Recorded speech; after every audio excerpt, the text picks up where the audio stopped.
वो देश जहां दुनिया भर से लोग रोजगार और सपनों की तलाश में आते हैं। लेकिन अब उसी दुबई ने कुछ देशों के लिए अपने दरवाजे बंद कर दिए। रिएक्शन यूएई, ओमान के बाद अब सऊदी अरब ने भी पाकिस्तान के लिए खतरे की घंटी बजा दी है। सऊदी अरब ने पाकिस्तानियों पर अपने वीजा जो है बंद कर दिए गए हैं। वजह अगर देखी जाए तो मोस्टली वजह ये होती है कि पाकिस्तानी बाहर जाके भीख मांगते हैं, इलीगल एक्टिविटीज में इन्वॉल्व होते हैं।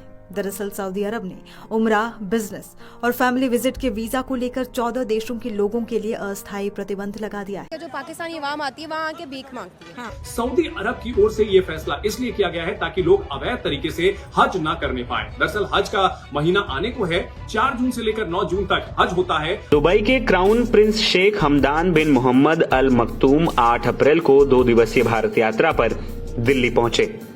दिल्ली एयरपोर्ट पर उनका ऐसा स्वागत हुआ कि वो देखते रह गए। पाकिस्तानी की वजह से पूरा पाकिस्तान जलील हो रहा है। सऊदी अरब ने पाकिस्तान के वैसे वीज़े बंद कर दिए हैं। मैं कहता हूँ सऊदी अरब ने बहुत अच्छा किया, ठीक है। ये जो उनसे उम्रा करने के बहाने वहाँ पे सऊदी अरब में जाते हैं, ठीक है, वहाँ पे जाके मांगने लग जाते हैं। उनकी वजह से पूरा पाकिस्तान बदनाम हुआ पड़ा है, ठीक है। मैं यही बोलूँगा जो उनसे मांगने वाले हैं उनको उठा के मारा जाए, उनको कड़ी से कड़ी सजा देनी चाहिए। उनकी वजह से हम लोग जलील हो रहे हैं। ये जैसा ये अब एक बहुत अहम विजिट कहा जा रहा है। शेख हमदान पहुंचे हैं वहां पर इंडिया में, कह रहे हैं कि उनको ग्रैंड वेलकम भी किया गया है।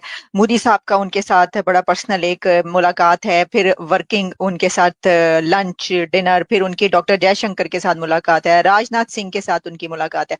तो कह रहे हैं कि ये एक ऐसे सिनेरियो में कि जिस वक्त अभी आपको पता है टैरिफ्स के काफी चल रहा है चक्कर और दुनिया भर पर टैरिफ्स लग रहे हैं, तो यूएई के साथ तो ऑलरेडी मेरा ख्याल है कि $40 बिलियन से ऊपर की ट्रेड है इंडिया की।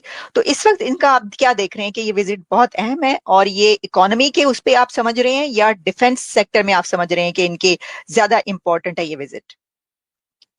लेट मी कन्फेस कि इस एंगल को मैंने कोई ज्यादा अपनी नजर इस पे नहीं डाली हुई।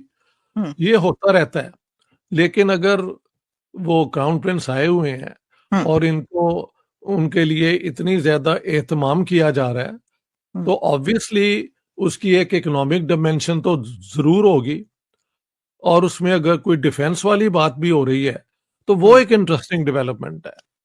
अच्छा। क्योंकि आप देखें यूएई और इजराइल का लिंक जो है वो एक खास तौर पे एग्जिस्ट करता है।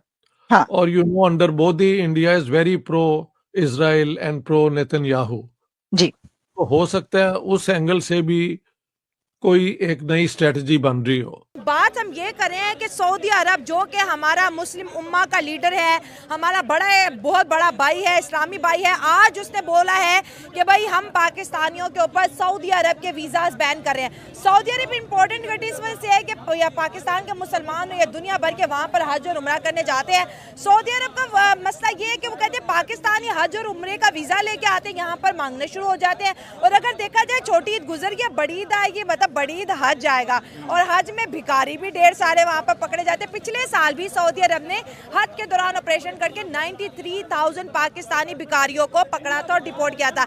ये सारे सिनेरियो पे नजर डालें, आप वीजा कंसल्टेंट है, ये कैसी खबरें आ रही हैं? लेकिन आप मुझे सबसे पहले ये बताएंगे हम आउट ऑफ कंट्री क्यों जाते हैं? अपना मुल्क दुनिया छोड़ के क्यों जाती जाते है, हैं? कमाने के लिए जाती है तो ना। वही ना, अच्छा, जब अपने मुल्क में रोजगार नहीं होगा तो जब बाहर की कंट्रीज ये मौके फराहम करेंगे हमारी आवाम को कि यहाँ पे रोजगार जो है वो उन्हें मुहैया किया जाएगा और वो उनके लिए वीज़े ओपन करते हैं। लेकिन दूसरा तरफ ये है कि सऊदीया ने जिस तरह अचानक से वीज़े बंद कर दिए हैं, जैसे हज करीब है, लेकिन बहुत सारी आवाम जो ऑल ओवर द वर्ल्ड जो है वो हज करने के लिए परफॉर्म करने के लिए जाती है। लेकिन तो ये खबर जो है वो मेरे ख्याल से मेरे मुताबिक अच्छी खबर नहीं है पाकिस्तानियों के लिए।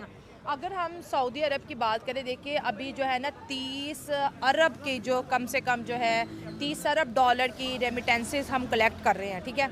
उसमें से बात करें तो 7-8 अरब डॉलर जो है वो तो कम से कम हम कमा लेते हैं सऊदी अरब से, ठीक है, इस्लामी कंट्री से। वहाँ पर उनका इशू है कि भाई पाकिस्तानी यहाँ पर रूल्स को फॉलो नहीं करते, यहाँ पर आके पॉलिटिक्स करते हैं, फिर यहाँ पर आके जो है भीख मांगने में भी ये इन्वॉल्व होते हैं। अगर वो हमें वीज़ा देते हैं और हम लोग वहाँ पर जाके कमाते हैं तो बदले में हमने वहाँ पे अपना कैसा इमेज जो है बिल्ड कर लिया है? वो बिल्कुल, लेकिन जो आउट ऑफ जो कंट्रीज़ हैं जो इस टाइम वीज़े बंद करें, उनका ये कहना है कि जो पाकिस्तानी अवाम आती है वहाँ आके भीख मांगती है। हाँ, ये वो भी एक रीज़न है। यहाँ पे आके कोई कंट्रीब्यूट नहीं कर रही। हाँ। क्योंकि बाहर के ममालिक आपको वीज़े तब फराहम करते हैं जब आप कुछ कंट्रीब्यूट करो। हाँ। उनके लिए। हाँ। तो वो वहाँ जाके 0 कंट्रीब्यूट करते हैं। हाँ। उल्टा वहाँ जाके उनके एनवायरनमेंट को मैनिपुलेट करते हैं।